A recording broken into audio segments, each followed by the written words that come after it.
सभी, उम्मीद करता हूँ आप लोग बढ़िया होंगे और अच्छे से अपने एग्जाम की तैयारी करोगे। तो जैसा कि आप लोगों का बार बार कमेंट आ रहा था कि सर ये बताइए कि जो मैथ का पेपर है एनआईएस बोर्ड का क्लास 10th का, वो सीबीएसई बोर्ड से टफ आता है या इजी आता है।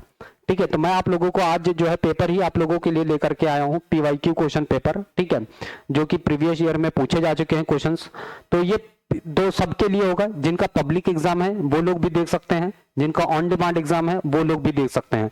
तो ये दोनों के लिए यहाँ पर रहेगा, ठीक है। तो आप लोग बहुत ही ध्यान से देखिएगा। आज हम लोग पीवाईक्यू क्वेश्चन पेपर सॉल्व करेंगे और आप लोगों को हम ये भी दिखाएंगे कि इस बोर्ड में किस टाइप के क्वेश्चंस आते हैं, क्या इसमें पास करना आसान है या नहीं। चलिए देखते हैं, ठीक है। तो बहुत ही अच्छे से आप लोग भी सॉल्व करिएगा और आप लोगों को कोई भी प्रॉब्लम होती है तो आप लोग कमेंट कर सकते हो हमें। एनआईएस बोर्ड के बारे में कोई भी जानकारी चाहिए तो मैंने आप लोगों को व्हाट्सएप नंबर दे रखा है, हमारे उस व्हाट्सएप नंबर पे भी आप हमें कांटेक्ट कर सकते हो, ठीक है। तो चलिए स्टार्ट करते हैं अपने क्वेश्चंस के साथ में।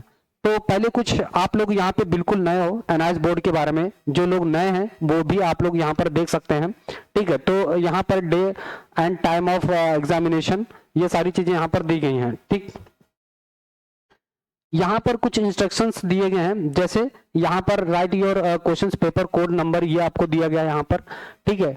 किस टाइप के क्वेश्चंस हैं, सारी चीजें यहाँ पर इंफॉर्मेशन ही है। तो फिलहाल पहला पेज तो हम लोग के किसी काम का नहीं है, मतलब सारी इंफॉर्मेशन यहाँ पर भी दी गई है ना, ठीक है।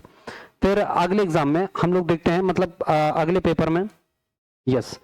तो यहाँ पर भी देखो कुछ जानकारियां दी गई हैं इसके बारे में, हम लोग को कैसा क्या करना है यहाँ पे। तो बेसिकली यहाँ पर दिया गया है कि जो क्वेश्चन नंबर, यानी टोटल आपको जो टाइम यहाँ पर दिया जाता है वो 2.5 घंटे का होता है, ठीक है।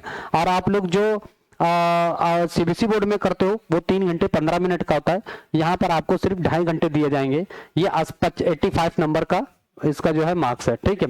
यहाँ पर कह रहा है कि सभी क्वेश्चंस कितने होंगे, क्वेश्चंस 44 क्वेश्चंस होंगे। ऑल क्वेश्चंस आर कंपलसरी, सारे क्वेश्चंस क्या होंगे, कंपलसरी होंगे। अगर हम सेक्शन ए की बात करते हैं तो इसमें क्वेश्चन नंबर 1 से 17 तक होंगे, जो कि एमसीक्यू क्वेश्चंस पेपर होंगे, सभी 1 नंबर के क्वेश्चंस होंगे, ठीक है।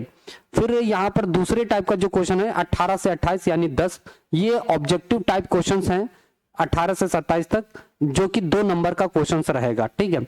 उसके बाद हम अगर बात करते हैं तो इसमें कुछ क्वेश्चन जो है 28 के बाद 5 नंबर के क्वेश्चन रहेंगे, जो 5 सब पार्ट में डिवाइड होंगे, जिसमें 1-1 नंबर के क्वेश्चन होंगे। उसके बाद बी सेक्शन की अगर हम बात करें तो ये क्वेश्चन नंबर 29 से 37 तक रहेगा, ये वेरी शॉर्ट टाइप के हैं, जिसमें 2 नंबर के क्वेश्चन हैं इसमें। उसके बाद हम बात करते हैं 38 to 42, ये शॉर्ट टाइप के क्वेश्चन हैं, जो कि 3 नंबर के क्वेश्चन हैं इसमें। बाकी 43 से 44 क्वेश्चन हैं, जो कि 5 नंबर का क्वेश्चन है। तो यानी यहाँ पर देखा गया है कि अगर कोई व्यक्ति पास होना चाहता है तो वो बहुत ही आसानी से यहाँ पर पास आउट कर सकता है, क्योंकि इससे आसान तो आपका सीबीएसई बोर्ड में भी नहीं होता है, ठीक है। तो आई होप आप लोगों को अच्छे से समझ में आ रहा होगा सारी चीजें। अब हम लोग पेपर पे चलते हैं और पेपर देखते हैं कि क्वेश्चंस कैसे आते हैं। तो आप लोग थोड़ा सा अच्छे से यहाँ पर देखेंगे तो देखो, यहाँ पर आपका जो लोग हिंदी वाले हैं वो हिंदी से भी देख सकते हैं, और इंग्लिश वालों के लिए भी यहाँ पर है तो इंग्लिश में भी देख सकते हैं, ठीक है। तो यहाँ पर देखो एक्चुअली जो क्वेश्चन दिया गया है, ठीक है, इस पेपर में हम लोग दोनों के लिए देखते हैं कि क्या है, कि यहाँ पर जो क्वेश्चंस दिए गए हैं, ठीक है, तो हिंदी और इंग्लिश जैसे आपके सीबीएसई बोर्ड में होते हैं एग्जैक्टली वैसे ही यहाँ पर भी हैं। और आप क्वेश्चन का लेवल चेक करो कि कैसा क्वेश्चन का लेवल है। यहाँ पर दिया फैक्टर्स करना है इसका, तो भैया ये क्वेश्चन आप लोगों ने 8th क्लास में आई थिंक पढ़ा था, आरएस वाली बुक में देखना, ये क्वेश्चन आपको मिल जाएगा आरएस वाली बुक में। बहुत ही आसान क्वेश्चन है, ठीक है। इसका आपको क्या बताना, फैक्टर क्या होगा। तो ऐसा कोई व्यक्ति नहीं होगा जिसने थोड़ा बहुत भी नहीं पढ़ा है। तो भैया इसका फैक्टर मैं बता दूं, इसको मैं लिख सकता हूं 2x का होल स्क्वायर, और इसको मैं लिख सकता हूं 3y का होल स्क्वायर, राइट। और भैया यहाँ पर होती है आइडेंटिटी होती है A square minus B square equal to, एक ब्रैकेट में a plus B, other bracket में होता है a माइनस बी, एग्जैक्ट। तो यहाँ पर हमें वही चीज लगा देना है, 2x माइनस 3y एक ब्रैकेट में हो जाएगा, 2x plus 3y other bracket में हो जाएगा, यही इसका फैक्टर है। आंसर देख लो, टिक कर दो, खत्म। कहाँ दिख रहा है ऐसा, बी है 2x प्लस 3y और 2x माइनस y, तो बी ऑप्शन आपका करेक्ट हो जाएगा। बताओ इसमें कोई बड़ी बात है क्या, बताओ इसमें कोई बड़ी बात है क्या। ये आंसर लगा दो, पहले का आंसर आ गया, आप लोगों ने नोट कर लिया। दूसरे का आंसर चेक करो, दूसरे का आंसर देखो यहाँ पर दिया गया है फैक्टर्स ऑफ ये, इसका आपको फैक्टर करना है। बताओ जरा इसका, किसी को कोई डाउट हो तो जरा बताओ इसमें इसको कैसे सॉल्व करना है। सुनो यहाँ पर क्या कर लेना है, इसमें मैं इसको सॉल्व कर रहा हूँ ठीक, इसको तो इसमें करना क्या एक्चुअली 1 प्लस एक्स, यहाँ इन दोनों के पास एक्स वाई कॉमन है, मैं एक्स वाई कॉमन कर ले रहा हूँ, तो यहाँ से बचेगा 1 और यहाँ से बचेगा x, तो एक हमारे पास ये टर्म हो गया x 1 प्लस एक्स और प्लस एक्स वाई और 1 प्लस एक्स। तो मैं इन दोनों में से अगर क्या कॉमन कर सकता हूँ 1 प्लस एक्स कॉमन कर लो ठीक, दोनों में जो कि कॉमन है, यहाँ से क्या बचेगा, तो यहाँ से कुछ नहीं बचा तो 1 प्लस एक्स वाई, बस यही हमारा आंसर है। बताओ किसी को कोई डाउट इसमें, बताओ कोई डाउट किसी को। ये इसमें से देखो 1 प्लस एक्स कॉमन कर लिया, इन दोनों में से क्या कॉमन था एक्स वाई, मैंने जब कॉमन किया एक्स वाई तो बचा 1 प्लस एक्स ठीक, क्या बचा 1 प्लस एक्स। तो अब हमारे पास दो टर्म है, एक टर्म ये है और एक टर्म ये है, इन दोनों में क्या कॉमन है 1 प्लस एक्स कॉमन कर लिया तो बचेगा 1 प्लस एक्स वाई बस। तो ऐसा कोई ऑप्शन आपको दिख रहा है, ऐसा कहीं ऑप्शन आपको दिख रहा है 1 प्लस एक्स और 1 plus X Y, 1 plus X और 1 प्लस एक्स वाई, आपका ए ऑप्शन ही करेक्ट है। वहां पर कौन सा ऑप्शन बी था, यहाँ पर ऑप्शन ए करेक्ट है। बताओ बहुत ही आसान, यानी इसको जो है ना 6th 7th 8th क्लास में ये आप जब फैक्टर पढ़ते हो आरएस वाली बुक उठा करके देख लेना, उसमें यही सारे क्वेश्चंस है। 8th क्लास की मैं बात बता रहा हूँ, एनसीईआरटी में होते तो बात ही खत्म हो गई होती है। The HCF of smallest composite number and the smallest prime number, आपको स्मॉलेस्ट प्राइम नंबर और स्मॉलेस्ट कंपोजिट नंबर बताना है। तो भैया ये बचपन में आप लोगों ने पढ़ा है, स्मॉलेस्ट कंपोजिट नंबर की अगर हम बात करते हैं कंपोजिट नंबर तो ये होता है 4। स्मॉलेस्ट प्राइम नंबर की अगर हम बात करते हैं, स्मॉलेस्ट प्राइम नंबर की अगर हम बात करते हैं प्राइम नंबर, तो ये स्मॉलेस्ट प्राइम नंबर होता है 2। इन दोनों का हमें क्या लेना है एचसीएफ, तो एचसीएफ आता है 2, इन दोनों का एचसीएफ कितना आ जाएगा, इन दोनों का एचसीएफ आ जाएगा 2। तो आंसर आपका क्या हो जाएगा option C, option C correct answer हो जाएगा। बताओ भैया किसी को कोई डाउट, किसी को कोई डाउट है ठीक है। स्मॉलेस्ट कंपोजिट नंबर कितना होता है 4, किसी को देखने में या कुछ ठीक है। स्मॉलेस्ट कंपोजिट नंबर कितना होता है 4 और स्मॉलेस्ट प्राइम नंबर कितना होता है 2, इन दोनों का जब एचसीएफ लोगे तो कितना आएगा 2, तो इसका आंसर क्या हो जाएगा 2। क्लियर, इसका आंसर कितना आ जाएगा 2 आ जाएगा ठीक है, कोई दिक्कत। चलो अपने अगले क्वेश्चन, अभी और क्वेश्चन है क्या इसमें, हाँ अगला जो क्वेश्चन है यहाँ पर, if the number of illiterate person in a country decreased from 150 lakh to 100 lakh in 10 years, the percentage rate of decrease is what। आपको बताना है किस रेट से यहाँ पर जो है डिक्रीज हुई है पॉपुलेशन ठीक है, कि if the number of illiterate person in a country decreased from 150 lakh to 100 lakh in 10 years, the percentage rate of decrease is what।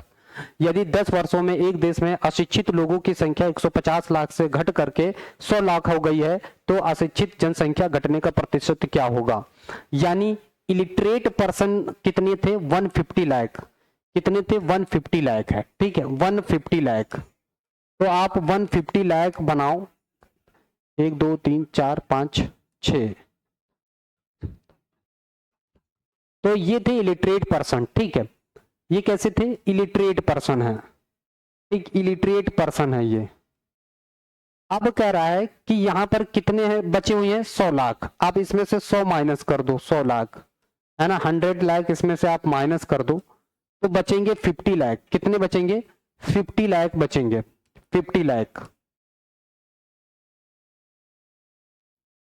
ये 50 लाख है। अब इसका परसेंटेज निकाल दो, तो हम लोग क्या करते हैं ऊपर लिखेंगे 50 लाख, ऊपर लिखेंगे 50 लाख इंटू 100, परसेंटेज लगाने के लिए 100 से मल्टीप्लाई, नीचे लिखेंगे 150 लाख, नीचे लिखेंगे 150 लाख ठीक है, परसेंटेज का साइन लगा दो, ऐसे सॉल्व कर देना है ठीक है।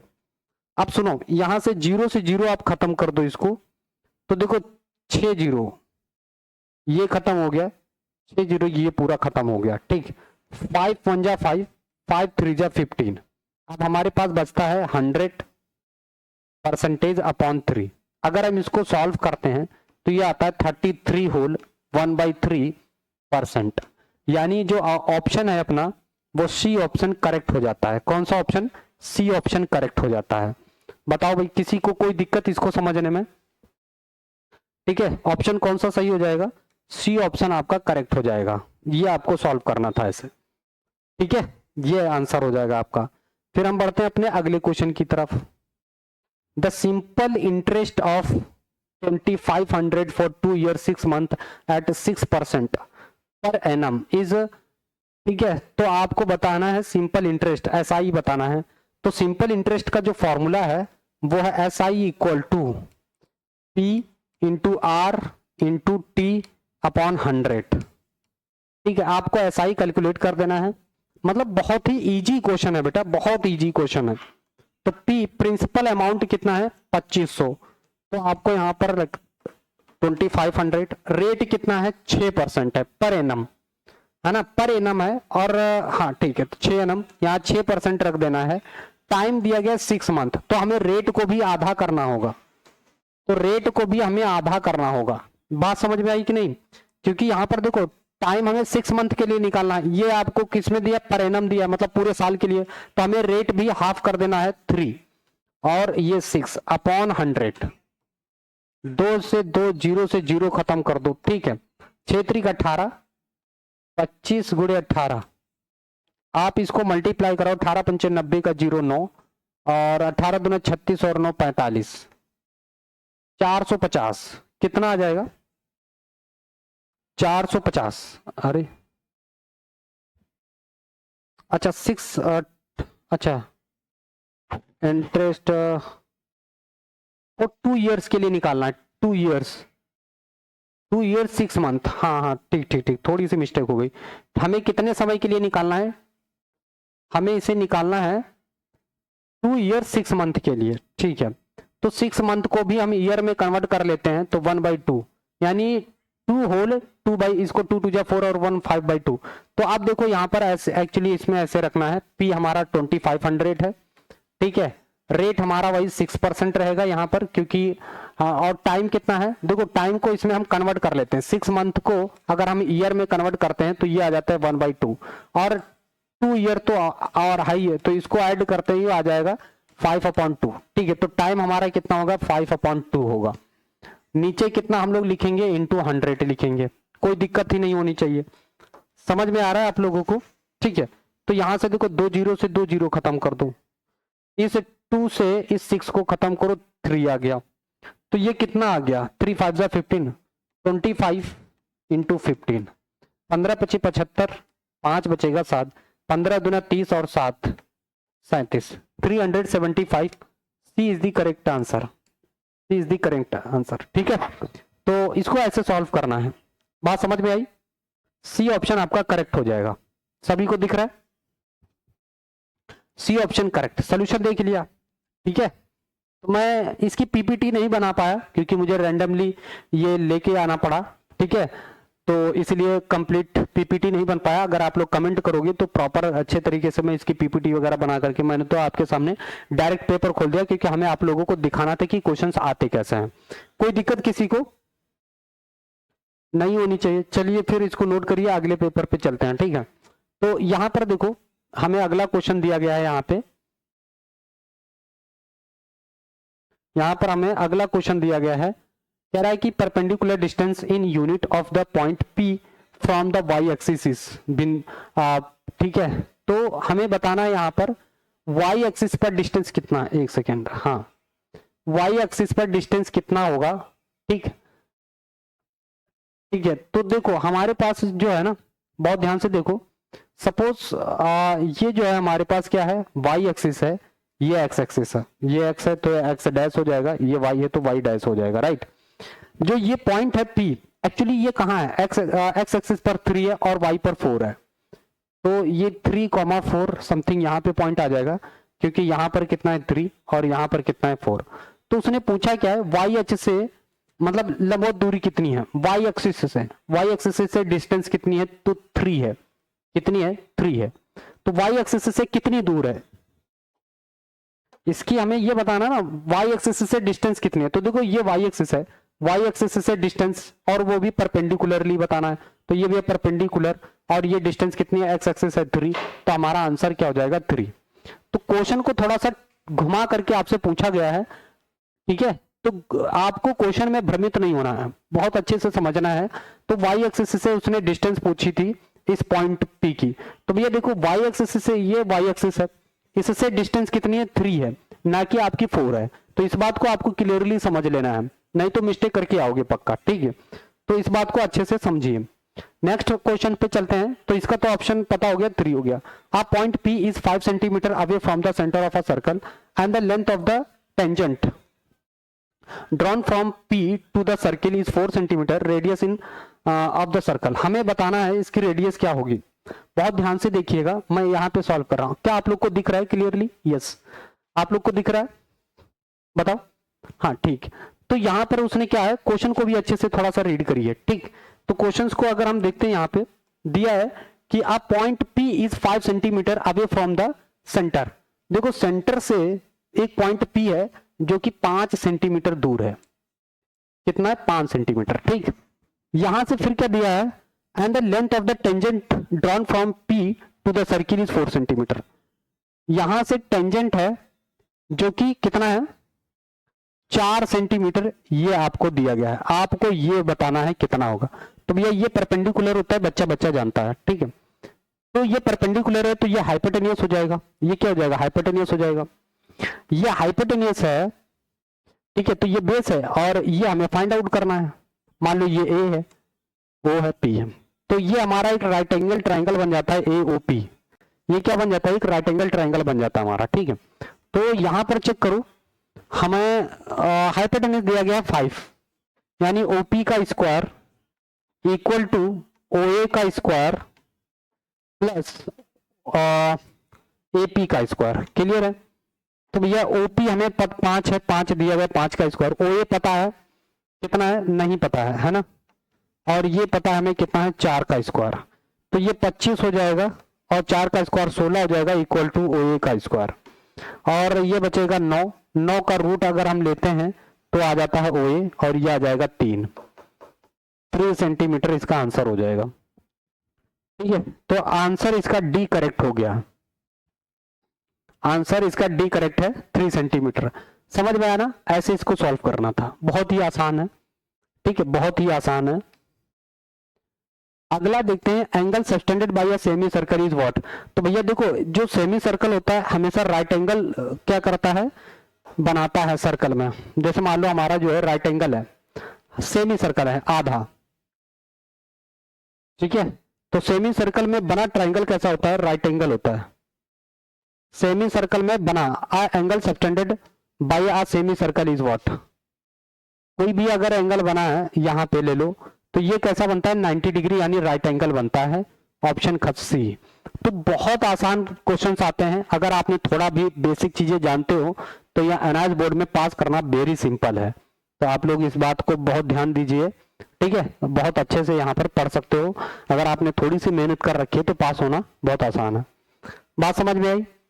अब यहाँ पर देखो ये, हाँ ओके। अब difference between the circumference and radius of a circle is 37 centimetre.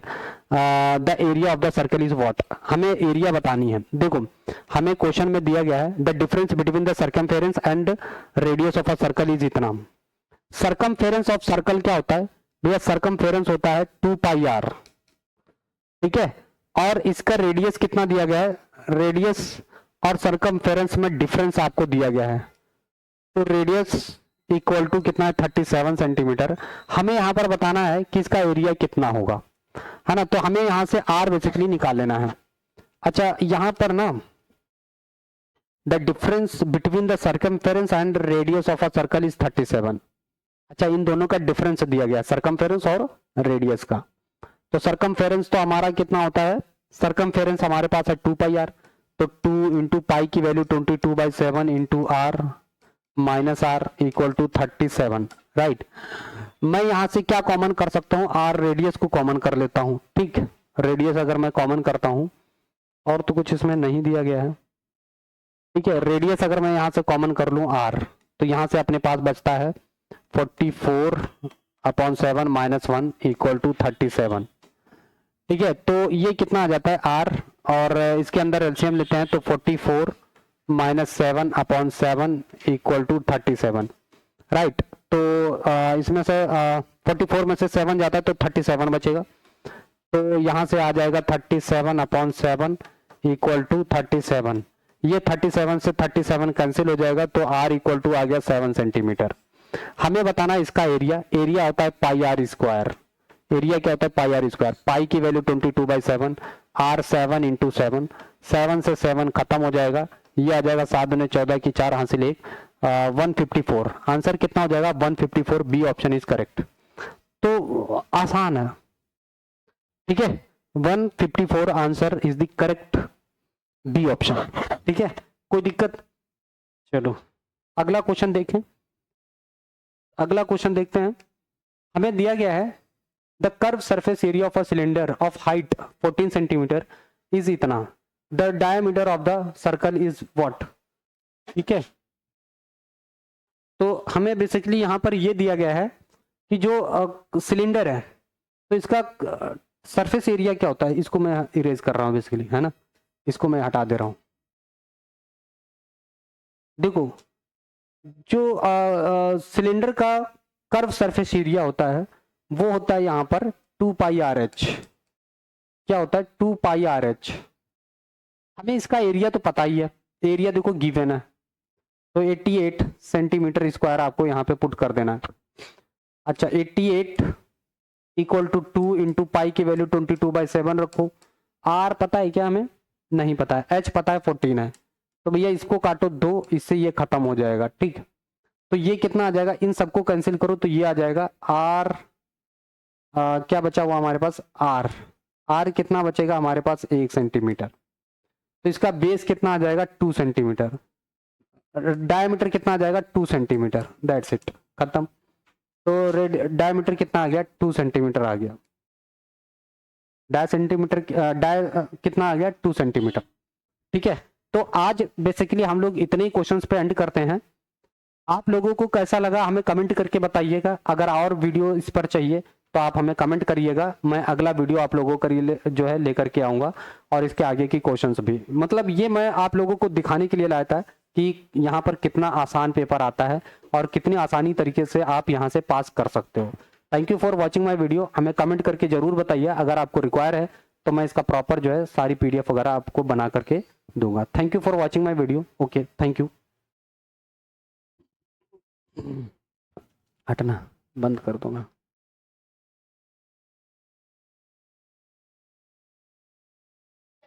देखो, हाँ,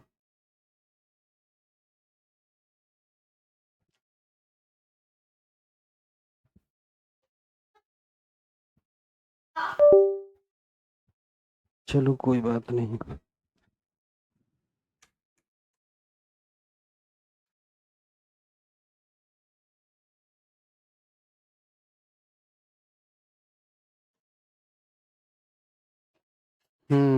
देख ले रहा हूँ बेटा।